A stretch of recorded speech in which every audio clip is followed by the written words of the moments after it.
Are we ready? Ya, bila tak jumpa saya, maknanya soal live lah. Ha? Okay.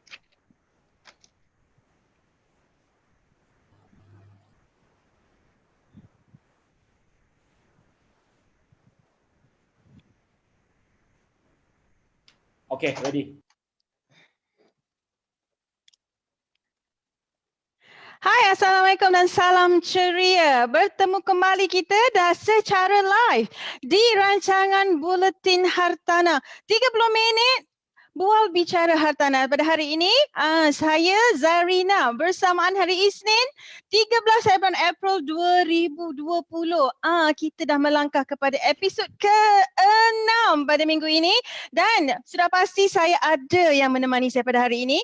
Kalau episod pertama hingga kelima saya ditemani oleh semua tetamu saya adalah jejaka idaman, jejaka tampan. Tapi pada kali ini saya telah tampilkan seorang wanita yang jelita dan seorang yang berkarisma dan juga berdedikasi dalam memberi khidmat rundingan tentang hartanah dan beliau sangat-sangat mahir dalam segmen pasaran hartanah mampu milik. Okey, tanpa melengahkan masa, saya perkenalkan tetamu istimewa saya pada hari ini adalah Cik Amira Azmi. Assalamualaikum. Apa khabar dan selamat datang Cik Amira. Waalaikumsalam Kak Zack dan terima kasih saya nak ucapkan kerana menjemput saya menjadi speaker pada hari ini kepada Kak Zack, kepada DSK Team dan juga kepada penonton-penonton yang live dengan kita pada hari ini. Apa khabar semua malam ni Okey. Okey, terima kasih Cik Mira. Sebenarnya kenapa kita invite Cik Mira sebab beliau memang mahir dalam segmen pasaran hartanah mampu milik dan beliau memang mempunyai pengalaman dari segi membantu pembeli, bakal-bakal pembeli dalam segmen pasaran ini. Dan selain daripada itu, ia ada kena-mengena dengan topik kita pada malam ini iaitu topik kita ni sangat-sangat, saya rasa sangat-sangat sesuai kerana saya percaya di luar sana ramai lagi yang tidak memiliki rumah pertama dan golongan manakah sebenarnya yang banyak tidak memiliki rumah. Okey, ini ada kaitannya dengan topik yang kita pilih pada hari ini iaitu apa topik kita? Topik kita sangat-sangat panas hari ini iaitu peluang golongan B40 dalam pemilikan hartanah pertama. Apa itu B40? Kita dengar B40, M40, T20, sebelega-belega viral dah terma-terma ini dalam dalam ketika menghadapi wabak COVID-19 ni kan, terlalu viral dan benda ni sangat-sangat hot. Jadi saya ingin bertanya pada tetamu istimewa kita pada malam ini, apakah itu golongan B40, Cik Mira? Alright, okey, apakah itu golongan B40? Okey, mengikut Kerajaan Malaysia sebenarnya telah mengklasifikasikan Malaysia ni kepada 3 golongan sebenarnya, iaitu golongan B40, golongan M40 dan juga golongan T20 lah. So saya akan menguraikan satu persatu. Contoh daripada segi golongan B40. Okey, golongan B40 ini merupakan golongan yang mempunyai purata pendapatan yang paling rendah untuk seisi rumah iaitu di bawah RM4,000 purata pendapatan untuk seisi rumah lah. Okey, itu untuk B40. Sekiranya M40 ini merupakan golongan pertengahan di mana purata pendapatan mereka tidak RM5,000 ke atas untuk purata pendapatan seisi rumah. Dan untuk golongan yang ketiga iaitu golongan T20, golongan yang paling tertinggi, purata pendapatan seisi rumah mereka melebihi RM10,000 ke atas. Kebanyakan golongan T20 ini adalah merupakan majikan sebenarnya kepada golongan M40 dan juga B40 ini sendirilah. Dan kita kadang-kadang ada juga orang confuse. Apa itu golongan B40? Adakah melihat daripada segi faktor umur? Sebenarnya tidak. Kita bukan melihat daripada segi faktor umur sebenarnya. Kita melihat daripada segi pendapatan mereka seisi rumah itu sendiri. Baru kita tentukan golongan-golongan itu.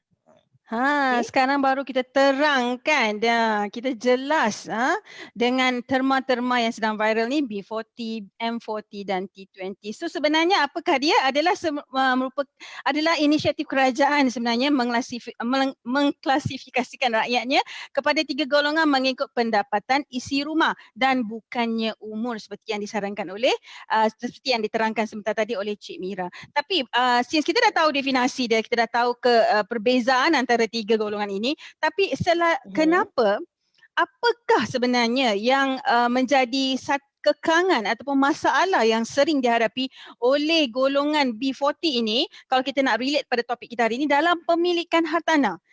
Kebanyakan mereka ni masih tidak memiliki rumah, sendiri. Jadi apakah masalah ataupun kekangan yang Cik Mira nampak untuk golongan ini? Silakan.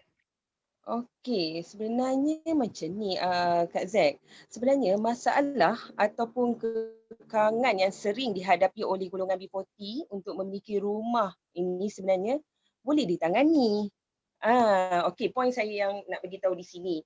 Pertama, mentaliti yang tak mampu.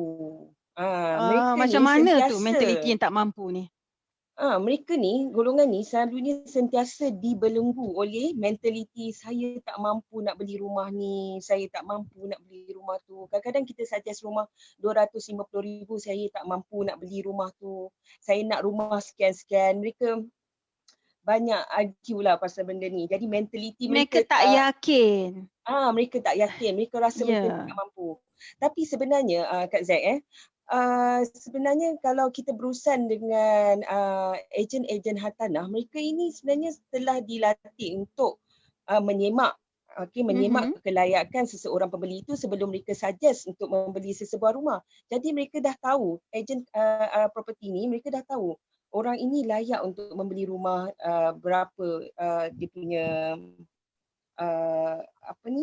harga rumah tu yang sesuai dengan kelayakan gaji pembeli tersebut lah.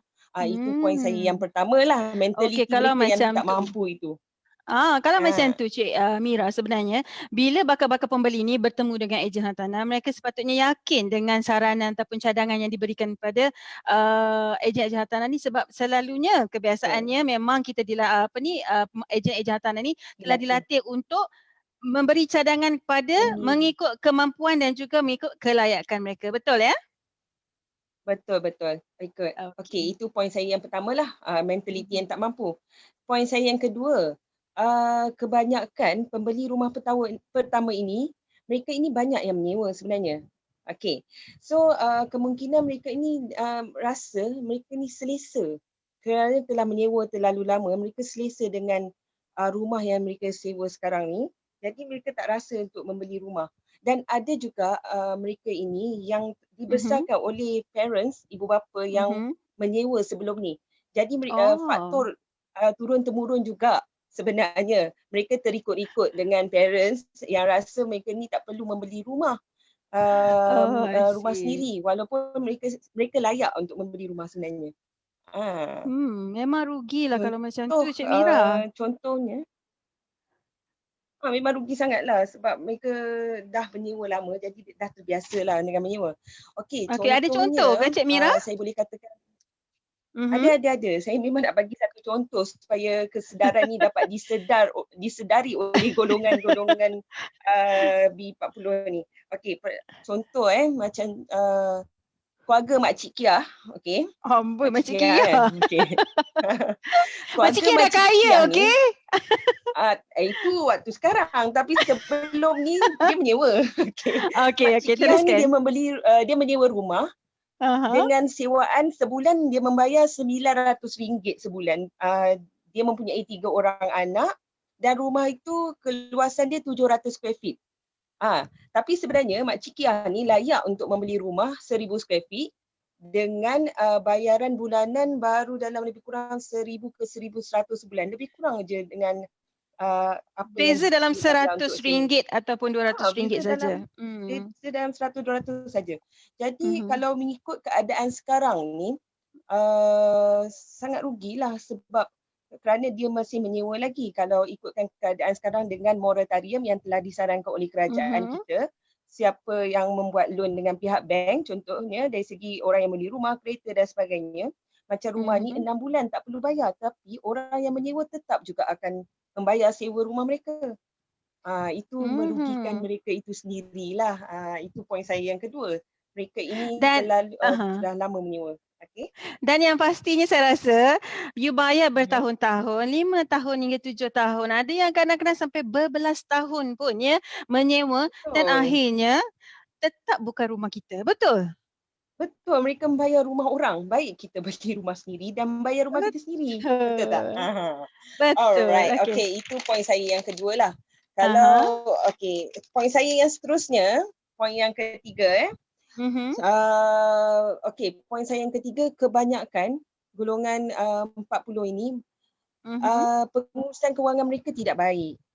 Okay, apa yang boleh saya huraikan di sini ialah mereka ini kebanyakannya banyak yang terikat dengan hutang-hutang jahat seperti kredit kad, personal loan, seperti apa yang telah dibincangkan oleh speaker sebelum ni lah, Tuan Farhan ada membincangkan berkenaan hal ini. Ya, memang betul. Kebanyakan yang golongan ini memang banyak pakai kredit kad, tetapi jika sekiranya mereka ini membayar payment dengan baik setiap bulan tak jadi masalah. Tapi yang menjadi masalah tu bila mereka ini contohnya membayar minimum kredit kad tu dibayar dengan minimum payment atau tak bayar langsung, itu memang sangat menjadi masalah besar lah sebab dia akan efek kepada rekod sikris yang dikeluarkan oleh Bank Negara Malaysia untuk mendapat kelulusan daripada pihak perbankan. So menjadi satu masalah lah, memang susah nak lepas loan. Okey, yang kedua sama juga yang saya beritahu tadi, personal loan. Okey, kadang-kadang golongan ni mereka banyak membuat personal loan untuk menyelesaikan hutang-hutang yang sedia ada. Sebab hutang-hutang yang mereka ada lah. Contoh mereka dah pakai kredit kad tadi tak bayar. So dia buat personal loan nak settlekan kredit kad tu. Jadi diorang dah banyak hutang, dah banyak komitmen kat situ. Bila dah banyak sangat komitmen kat situ, komitmen dah tinggi, jadi susah lah untuk mereka ni membuat keputusan untuk membeli rumah. Lagi satu, mereka ni macam terperangkap lah bila kita buat pengiraan untuk kelayakan, memang susah nak lepas lah sebab komitmen dah terlampau banyak disebabkan oleh hutang-hutang jahat ni. So sekali lagi, keadaan moratorium yang disarankan oleh kerajaan sekarang ni, better lah mereka ini menyelesaikan hutang-hutang yang ada sebab ada lebihan gaji kat situ. Jadi mereka boleh selesaikan hutang-hutang yang sedia ada dan cantikkan slip gaji mereka. Itu poin saya yang ketiga lah. Okay, poin saya yang keempat seterusnya, yang tadi ketiga iaitu hutang-hutang jahat yang selalu mereka buat. Okay, poin saya yang keempat adalah mereka ni terlalu selesa dengan gaji mereka yang sedia ada sekarang. Jadi tak memerlukan untuk mencari sumber pendapatan tambahan lah.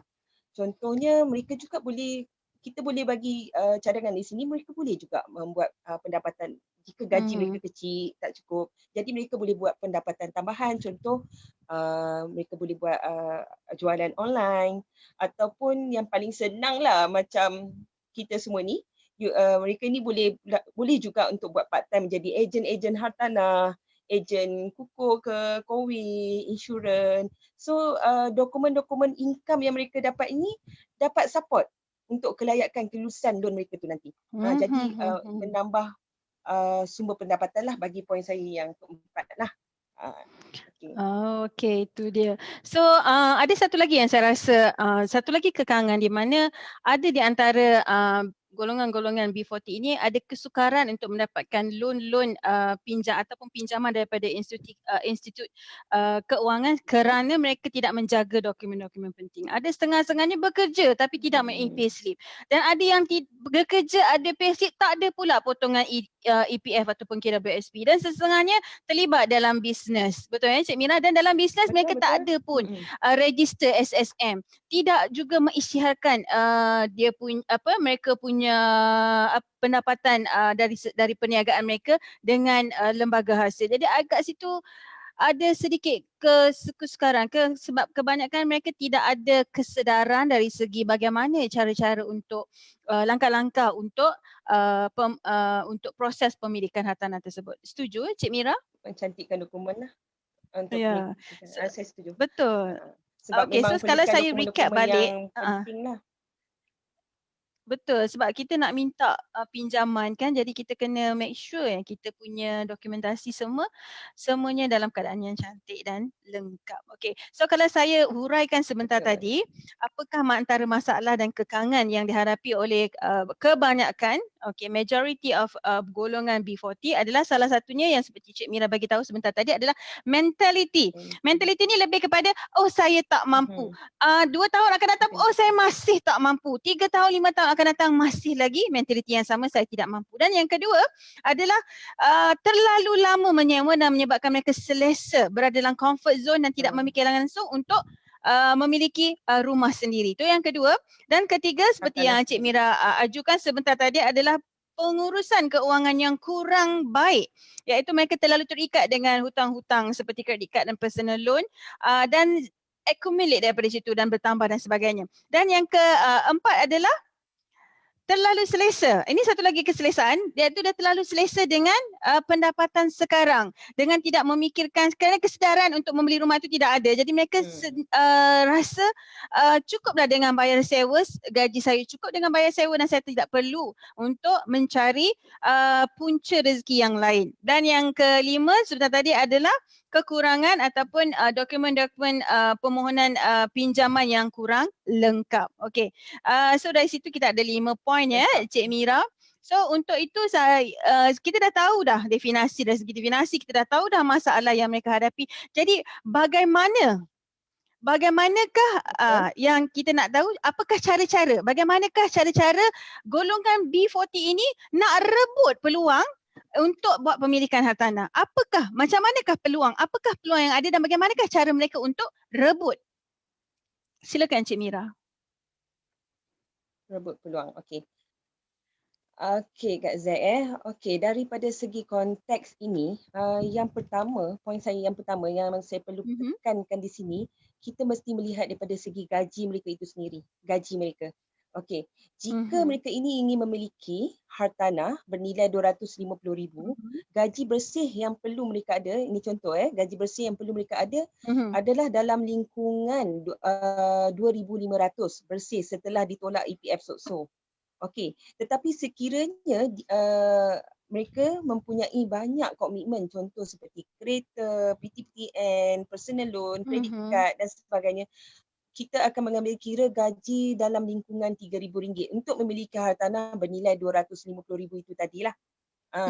Okey, so daripada skop konteks yang pertama, saya menilai itu daripada segi gaji mereka lah. So poin saya yang kedua, okey, poin saya yang kedua persediaan B40 ini dalam menyediakan modal awal yang diperlukan untuk membeli rumah adalah seperti menabung. Okey, mereka perlulah menambah sumber pendapatan dan mestilah menguruskan kewangan yang ada dengan lebih bijak supaya lebih senang lagi bank nak memberi kelulusan kepada mereka ni. Okey, di samping itu untuk membayar mereka ni duit yang mereka ada tu digunakan untuk membayar booking fees untuk membeli rumah lah, untuk lock rumah tersebut. Okey, atau deposit rumah. Okey. Contohnya kalau membeli rumah under construction, biasanya kita cuma perlu mengeluarkan duit booking saja, sebab ada sesetengah pemaju yang memberi diskaun ataupun rebate kepada pembeli yang dikendaki pembeli untuk mengeluarkan duit booking saja, tidak perlu membayar deposit. Jadi mereka ini perlu menyediakan modal awal lah. Alright. Itu poin saya yang kedua. Okey, dan poin saya yang ketiga adalah cubalah golongan ini memiliki rumah pada usia yang muda dan masih bujang. Kenapa saya cakap macam tu? Okey, kerana bila kita masih muda lagi atau masih bujang lagi, komitmen masih tak banyak Kak Zack.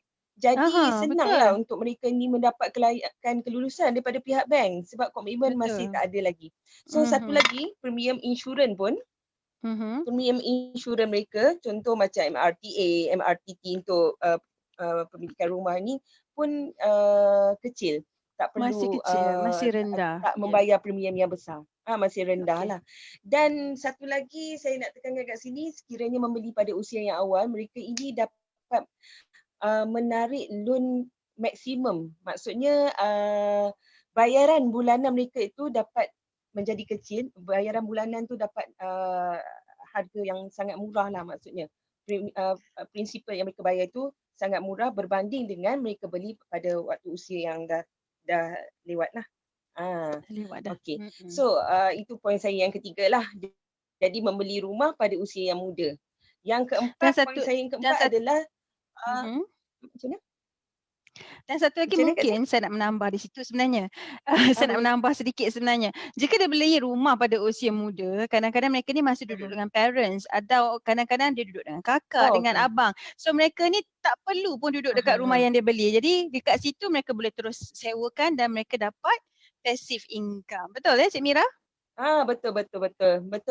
Mereka pun boleh mendapat passive income sekiranya mereka tidak duduk rumah tu pada usia muda dia orang beli kan. Jadi dia boleh sewakan dulu, boleh dapat passive income. Yes. Okey, itu untuk yang Tiga, ketiga lah. Betul. Untuk poin saya yang ketiga. Okey, untuk poin saya yang keempat, kalau kita lihat di sini dari segi pihak kerajaan, pemaju dan juga institusi kewangan sendiri banyak juga menyediakan bantuan untuk membantu golongan B40 ini. Macam mana boleh tu? cuba terangkan daripada segi pemaju? Okey. Okey, dari segi pemaju, kalau ikutkan kebanyakan pemaju memang akan memberi rebate. Kebanyakan lah saya cakap, bukan semua, ada juga yang tak. Kebanyakan ada yang memberi rebate sehingga 10% kepada pembeli. Dan ada juga pemaju yang memberi lebih daripada 10%. Jadi di situ pembeli akan mendapat lebihan duit daripada situ yang kita panggil cashback lah. So duit lebihan tu mereka boleh gunakan untuk membeli perabot, membeli barangan rumah yang lain-lain lah. Dah jimat lah kat situ. Jadi ada juga pemaju. Ada juga pemaju yang memberi SPA dan legal fees free. Dah ditanggung oleh pihak pemaju sendiri, tak perlu dibayar. Itu lagi jimat daripada kalau macam segi pemaju. Memang sangat jimat sebenarnya. Kena pandai pilih pemaju dan juga eja tanah yang suggest lah. Okey, seterusnya. Alright, okey. Itu yang pertama. Yang kedua daripada pusat ataupun kerajaan negeri. Banyak juga kerajaan sekarang ni propose untuk rumah mampu milik. Kerajaan menyediakan rumah-rumah mampu milik, contohnya macam rumah Prima, rumah Selangorku, rumah WIP, PPR, PPA 1M dan sebagainya lah. Okey, mengikut dasar perumahan mampu milik negara, kerajaan sebenarnya telah merangka perancangan 1 juta rumah mampu milik dalam tempoh 10 tahun sebenarnya, iaitu daripada tahun 2018 sehingga tahun 2028. So sekarang ni dah tinggal 8 tahun lah.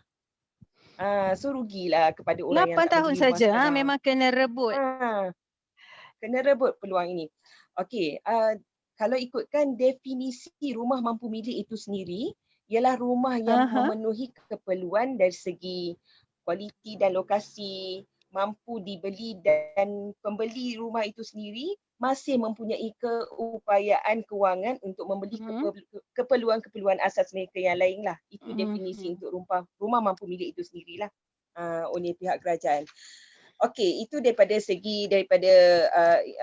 kerajaan pusat dan negeri. Yes. Dan satu lagi adalah dari segi institusi kewangan. Institusi kewangan apakah yang diberikan?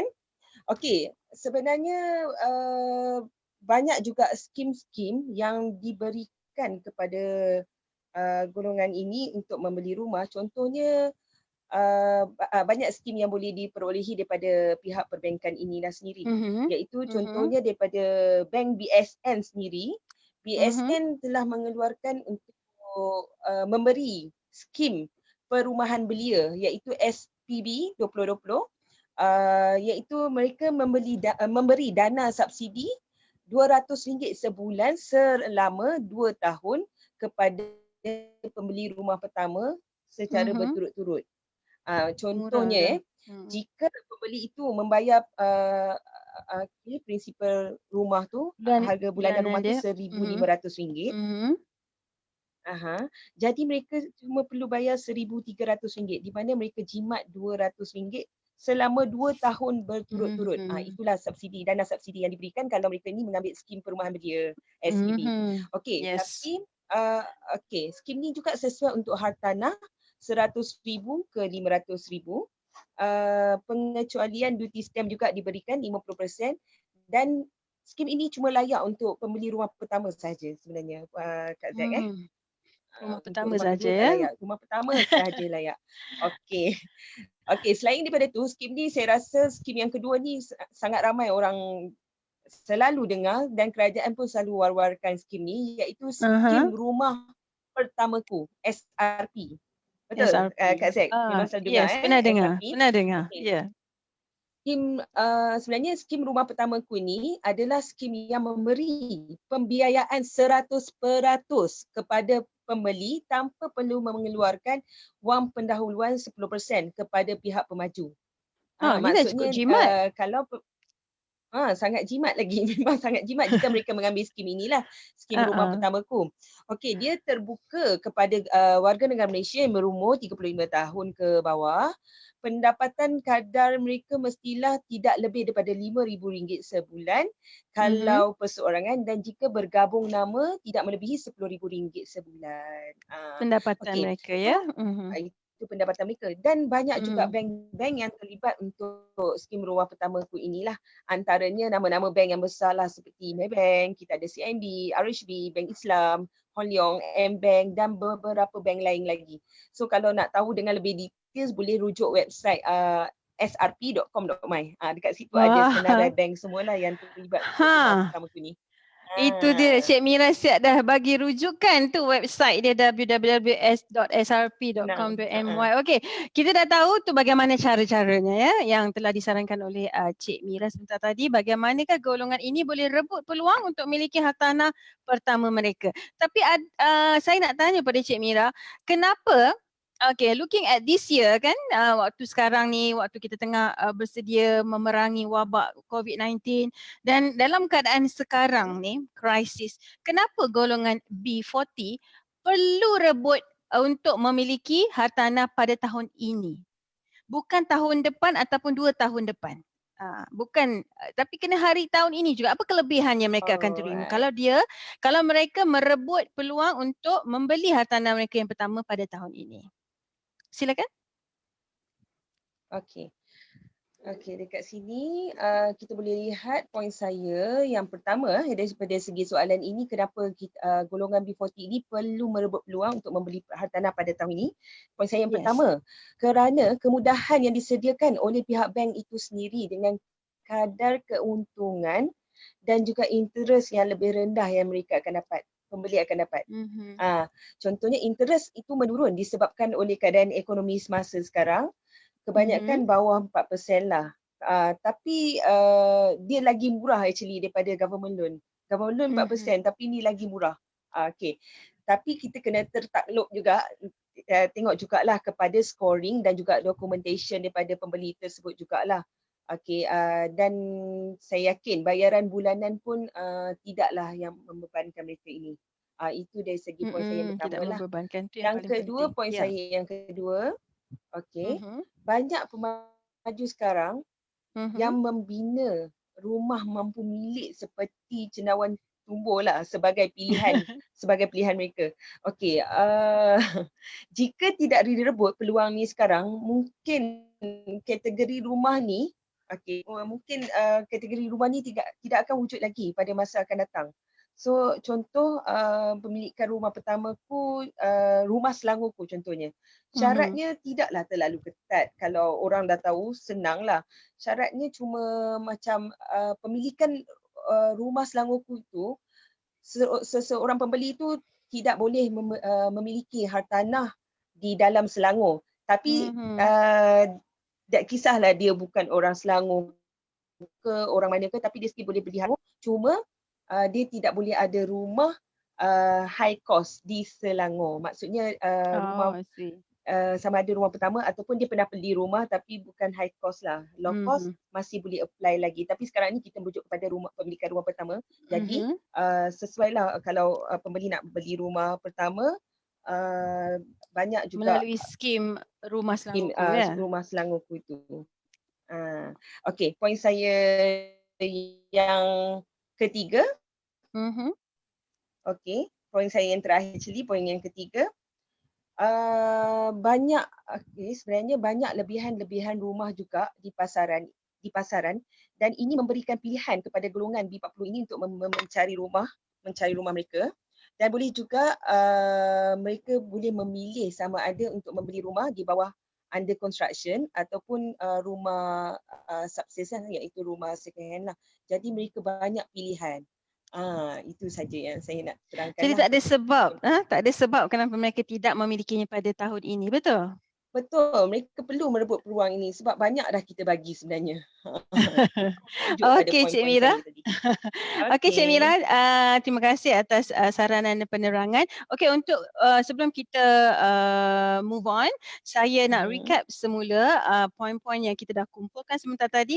Bagaimanakah ataupun apakah cara-cara untuk golongan B40 ini merebut peluang untuk dapatkan hartanah pertama, iaitu pertama adalah kelayakan gaji mereka.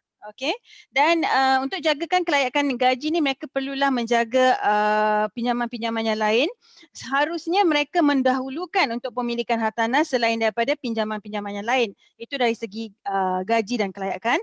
Yang kedua, modal. Persediaan awal untuk menyediakan modal. Kerana membeli rumah ni dia bukan macam beli baju. Dia mesti kena ada bayaran deposit, bayaran booking, bayaran fee kepada guaman dan sebagainya. Ini semua perlu disediakan awal. Harus membuat persediaan. Yang ketiga adalah usia. Usia juga memainkan peranan yang penting. Bagaimana you nak rebut peluang bagi golongan 40, mesti buat perancangan ketika usia masih muda. Sekarang bila usia you muda, senang lebih mudah untuk dapatkan kelulusan. Dari segi umur, kalau yang melebihi 35 agak sukar sedikit sebab komitmen dah semakin tinggi. Okay, so yang masih muda ini komitmen rendah dan juga you punya bayaran monthly pun lebih rendah. Yang keempat adalah insentif yang diberikan oleh kerajaan, oleh pemaju dan oleh institut keuangan yang sedia ada. Salah satunya adalah dari segi pakej pembelian yang jimat daripada pemaju. Yang ketiga adalah dari segi bantuan yang disediakan oleh kerajaan pusat atau kerajaan negeri dengan membina lebih dalam dasar pemilikan hartanah tadi, mereka merangka untuk 1 juta rumah mampu milik sehingga 2028. So I would like to remind everybody yang menonton ni, cuma ada 8 tahun saja you akan jumpa term rumah mampu milik. Selepas ni dah tak ada. Jadi ambil inisiatif mulai tahun ini untuk miliki rumah anda sendiri. Jika tidak, rumah impian pun takkan tercapai. Dan yang seterusnya tadi saya bertanya pada Cik Mira, kenapa golongan B40 ini perlu merebut pada tahun ini dan bukan tahun hadapan? Dan antara kupasan daripada Cik Mira adalah satu adalah kemudahan dari segi kadar keuntungan yang lebih rendah yang disediakan oleh bank. So kita perlu merebut peluang ini kerana jarang-jarang berlaku loan perumahan ataupun interest perumahan untuk pinjaman perumahan lebih rendah daripada kadar 4%. Okay. Yang kedua adalah apa yang kedua tadi sebentar tadi Cik Mira? Kedua tadi adalah banyak pilihan rumah mampu milik. Banyak sekarang. So kedua adalah pemaju sekarang banyak membina rumah mampu milik kerana ini adalah saranan daripada kerajaan yang mereka kena patuh. Jadi kalau tak ambil sekarang memang rugi. Dan yang ketiga tadi adalah dengan keadaan ekonomi sekarang memang terlalu banyak lebihan penawaran di pasaran, sama ada pasaran sub-sale ataupun secondary ataupun pasaran rumah dalam pembinaan. Jadi kalau tak ambil sekarang memang tak akan ada peluang tersebut. Okay. So Cik Mira, sebelum kita menutup program Buletin Hartanah pada hari ini, apakah kata-kata akhir dari Cik Mira atau saranan-saranan Cik Mira yang selalu, you selalu dipahamkan you memang selalu liaise dengan golongan B40 sebab you memang mahir dalam segmen pasaran harga rumah hartanah mampu milik. Jadi apakah yang you nak sarankan pada mereka? Silakan. Okey, saranan saya, belilah rumah mampu milik sekarang sebelum ianya habis dan rebutlah peluang yang disediakan oleh kerajaan, institusi kewangan yang telah diberikan. Jadi first come first serve, siapa cepat dia dapat, orang cakap fast action fast result. Jadi kita boleh dapat rumah tu segera. Jadi baguslah memiliki rumah itu pada waktu sekarang ni, waktu semasa sekarang ni dengan keadaan COVID-19 kita sekarang ni. Okey. Itu terima kasih Cik Mira. Okey, itu dia saranan daripada Cik Mira dan saya boleh tambah sedikit sebenarnya kalau tak cuba sekarang sampai bila pun takkan ada. Dan kalau menyewa jangan terlalu lama. You sepatutnya beli sekarang dan tunggu harga dia meningkat sebab hartanah ini adalah aset dan bukan liability. So kumpul aset anda ketika anda muda kerana ini akan membantu anda bukan sahaja dari segi pemilikan hartanah tapi juga ia boleh membantu anda dari segi retirement. Okey, persaraan, education anak-anak dan juga protection anda ketika emergency pun boleh juga ya. Okey, so sebelum saya mengakhiri program kita pada hari ini, saya ingin ingatkan semula Buletin Hartanah 30 minit bual bicara hartanah ini akan bersiaran secara langsung setiap hari Isnin hingga Jumaat jam 9 malam dan secara live di Facebook dan saya akan tampilkan figura-figura yang berpengalaman dalam bidang hartanah untuk berkongsi dan mengupas topik-topik yang telah dipilih dan semestinya topik-topik itu adalah topik-topik yang menarik dan memberi manfaat. Saya akhiri pada hari ini dengan Assalamualaikum dan salam ceria. Bye-bye.